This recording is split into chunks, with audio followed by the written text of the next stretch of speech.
ఓం సదాశివసమారంభాం వ్యాసశంకరమధ్యమాం అస్మదాచార్యపర్యంతాం వందే గురుపరంపరాం.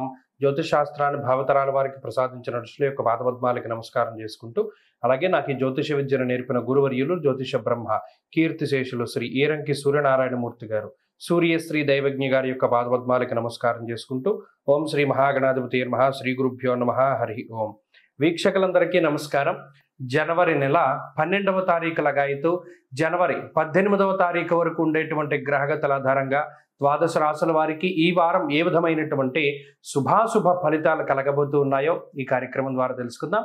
అందులో భాగంగా ఈ వారం ఉండేటువంటి గ్రహగతులను గమనిస్తే, గురుడు వక్రించి వృషభ రాశి యందు సంచారం చేస్తూ ఉన్నారు. కుజుడు వక్రించి కర్కాటక రాశిలో సంచారం చేస్తూ ఉన్నారు. వక్రగతిలో ఉన్న కేతు కన్యారాశి యందు ఉండగా, బుధుడు ధనురాశి యందు, రవి మకర సంక్రమణం అయిన తర్వాత నుండి ఈ మకర రాశిలో సంచారం చేస్తారు. అలాగే కుంభరాశి యందు శుక్ర శనేశ్వరులు, మీనరాశి యందు రాహువు, చంద్రుడు ఈ వారం మొత్తం వృషభం, మిథునం, కర్కాటకం, సింహరాశుల యందు సంచరించబోతూ ఉన్నారు. ఇటువంటి పరిస్థితుల్లో ద్వాదశ రాశుల వారికి ఏ విధమైనటువంటి ఫలితాలు కలగబోతున్నాయో తెలుసుకుందాం. అందులో భాగంగా మొదటిది మేషరాశి. మేషరాశి వారికి ఈ వారం అనుకూలమైనటువంటి గ్రహస్థితులు కనబడుతూ ఉన్నాయి. కారణం ఏంటి అంటే, గత వారంతో పోల్చుకుంటే ఈ వారంలో అనుకూలించేటువంటి గ్రహాల యొక్క సంఖ్య పెరిగింది. ముఖ్యంగా మకర సంక్రమణం లగాయితూ దశమ కేంద్రమందు రవి తన యొక్క దిగ్బలయుక్తమైనటువంటి స్థానమందు సంచారం చేస్తూ ఉండడం, లాభస్థానమందు శుక్రుడు శనేశ్వరుడు అనుకూలమైనటువంటి స్థితి, అలాగే చంద్రబలం ఈ వారంలో ప్రధానంగా ఉండడం వల్ల 4 గ్రహాల తాలూకు స్థితిగతులు కనబడుతూ ఉన్నాయి.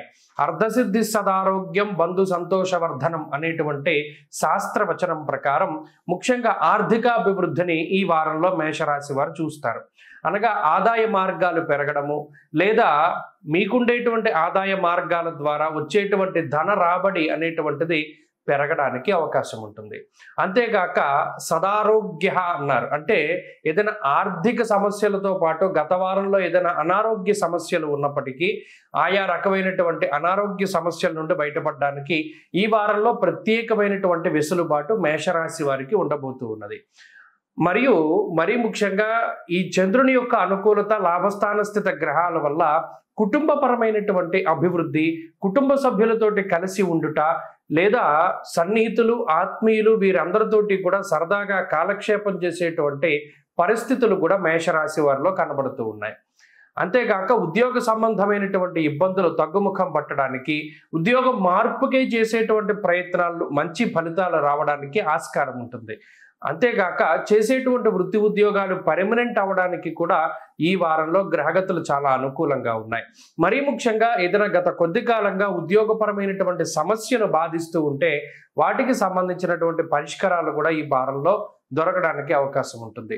పై అధికారులతోటి సఖ్యత పెరుగుతూ ఉండడము, మీకు సమయానుకూలంగా జరగవలసినటువంటి పనులన్నీ కూడా చక్కగా ముందుకు సాగుతూ ఉండేటువంటి పరిస్థితులకి అవకాశం ఉంటుంది.